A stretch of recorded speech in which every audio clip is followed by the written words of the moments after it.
नमस्कार दोस्तों, आचार्य स्वस्तिक हिंदी पाठशाला में आपका स्वागत है। आज हम हिंदी व्याकरण का बहुत ही महत्वपूर्ण और बुनियादी विषय संज्ञा बिल्कुल आसान और रोचक तरीके से समझेंगे। वीडियो को शुरू करने से पहले मैं आप सभी को बोल रहा हूँ कि आप जहाँ भी हैं पहले अपने चारों तरफ का एक नज़र घुमाइए। आपको जो भी दिखाई दे रहा है वो सबका एक एक नाम है। क्यों है? क्योंकि अगर हर किसी वस्तु या व्यक्ति का एक ही जैसे नाम होगा तो उसको पहचानने में और बोलने में बहुत तकलीफ होगी। इसीलिए हर कोई चीज़ का अलग अलग नाम है, वही नाम वाले शब्द ही संज्ञा है। मेरे प्यारे दोस्तों, चलो संज्ञा की परिभाषा जानते हैं। और आप सभी को निवेदन है, आप इसको जो स्क्रीन में दिया गया है उसको लिख भी सकते हैं। किसी व्यक्ति, वस्तु, स्थान, भाव या पशु पक्षियों के नाम यानी प्राणियों के नाम को संज्ञा कहा जाता है। इसको अगर आप संक्षेप में याद रखना चाहते हैं, इस दुनिया में, इस संसार में, इस जगत में जो भी चीज़ आपको दिखाई दे रहे हैं सारे नाम को संज्ञा कहा जाता है। अब हम संज्ञा के भेद के बारे में चर्चा करेंगे। देखिए, ऐसा माना जाता है संज्ञा के 5 भेद हैं, लेकिन मुख्य रूप में संज्ञा के 3 भेद हैं: जातिवाचक संज्ञा, व्यक्तिवाचक संज्ञा और भाववाचक संज्ञा। पहले जातिवाचक संज्ञा के बारे में चर्चा करते हैं। जिन संज्ञाओं से एक ही प्रकार की वस्तुओं अथवा व्यक्तियों का बोध हो उन्हें जातिवाचक संज्ञा कहते हैं। जैसे मनुष्य, घर, पहाड़, नदी इत्यादि। मनुष्य कहने से संसार की पूरे मनुष्य जाति का, घर कहने से सभी तरह के घरों का, पहाड़ कहने से संसार के सभी पहाड़ों का और नदी कहने से सभी प्रकार की नदियों का जातिगत बोध होता है, यानी उनका समूह का बोध होता है। वो है जातिवाचक संज्ञा। और जातिवाचक संज्ञा के बारे में थोड़ा ज़्यादा हम आप लोगों को बताते हैं, जिससे आपको मदद मिल जाएगा। जैसे हम लोग का संबंधियों, व्यवसायों, पदों और कार्यों के नाम, ये सब जातिवाचक संज्ञा के अंतर्गत है। जैसे भाई, बहन, ये संबंधियों का अंतर्गत हो गया। जैसे मंत्री, जुलाहा, प्रोफेसर, ठग, ये सब उनका समूहों को समझाता है।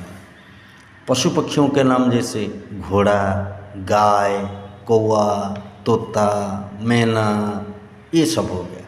और वस्तुओं के नाम कुर्सी, घड़ी, पुस्तक, कलम, टेबल। और जो प्राकृतिक तत्वों हैं जैसे तूफान हो गया, बिजली, वर्षा, भूकंप, ज्वालामुखी, ये सब जातिवाचक के अंतर्गत हैं।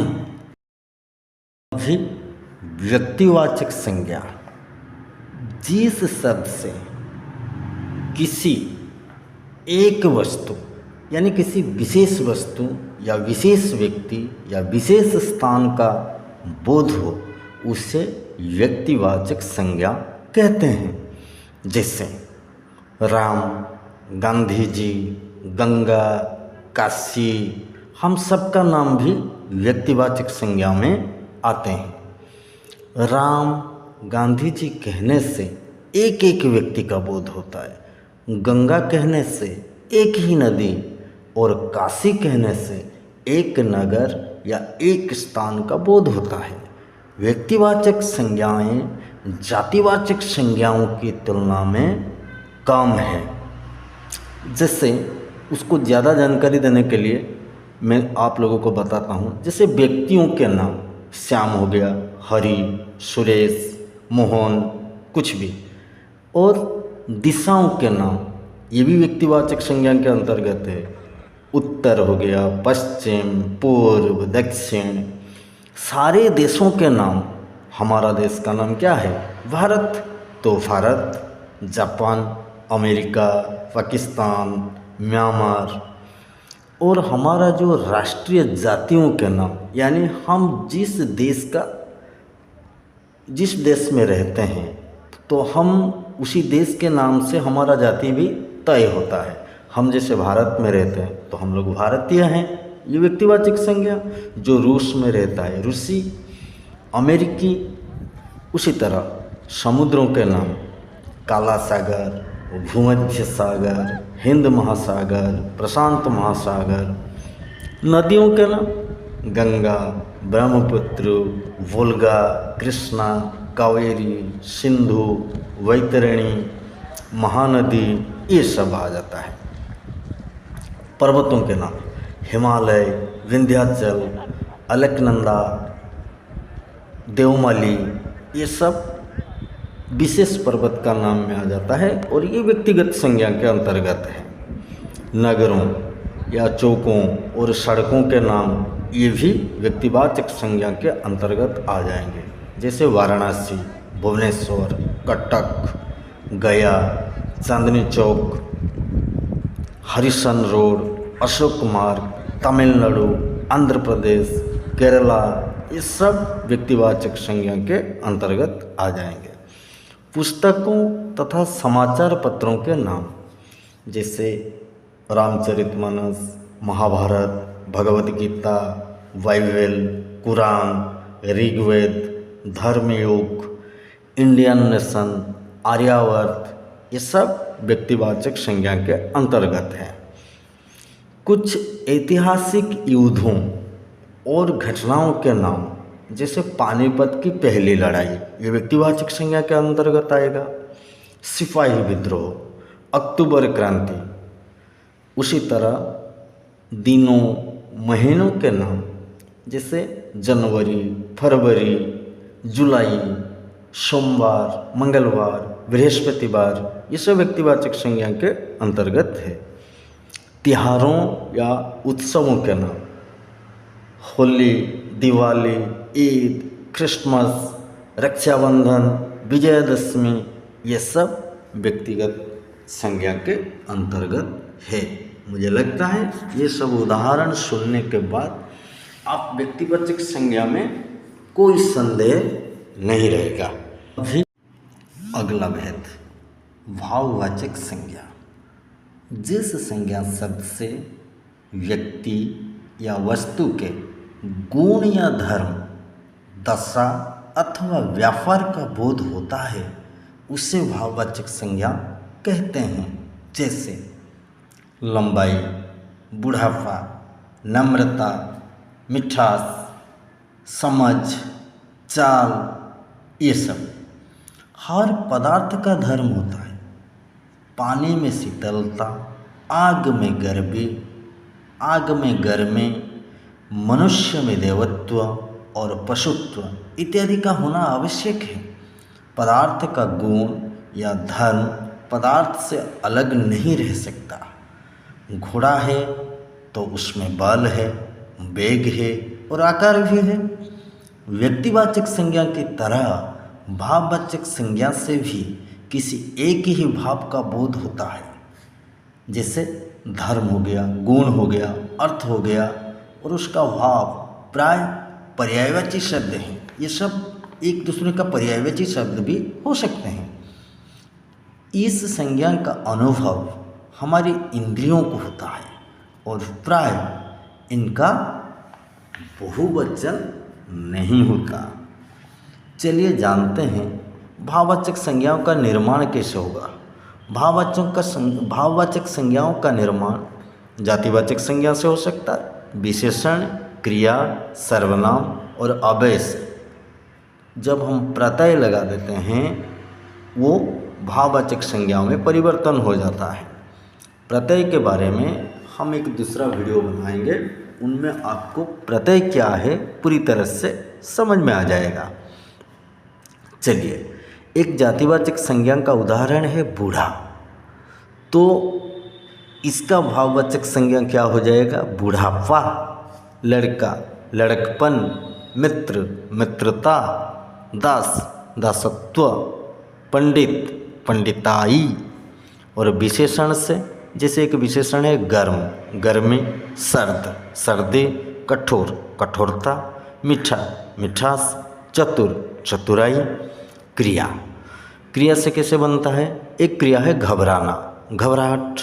सजाना, सजावट। चढ़ना, चढ़ाई। बहना, बहाव। मारना, मार। दौड़ना, दौड़। और सर्वनाम से, अपना एक सर्वनाम है तो अपना सर्वनाम से भाववाचक संज्ञा जब अपना के बाद पन लग जाएगा, अपनापन, अपनाओ। मम, ममता, ममत्व। निज, निजत्व। ऐसे भाववाचक संज्ञा बनते हैं। और अव्यय से, जैसे दूर, दूरी। परस्पर, पारस्पर्य। समीप, सामीप्य। निकट, नैकट्य। सवास, सवासी। वाह, वाहवाही आदि। भाववाचक संज्ञा में जिन शब्दों का प्रयोग होता है उनके धर्म में या तो गुण होगा या अवस्था या व्यापार। ये सब याद रखोगे तो भाववाचक संज्ञा में कोई दिक्कत नहीं आएगा।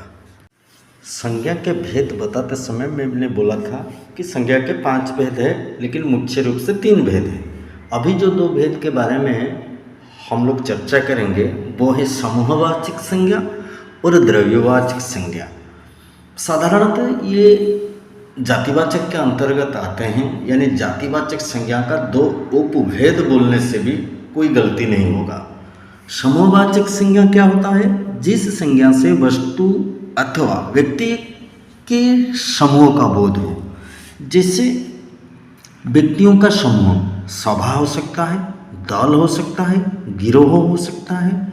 और वस्तुओं का समूह गुच्छा, कुंज, मंडल, ये सब समूहवाचक संज्ञा के अंतर्गत होता है। जैसे सैनिकों का समूह आ जाएगा, उसको हम लोग सेना बोलेंगे, तो ये सब समूहवाचक संज्ञा के अंतर्गत है।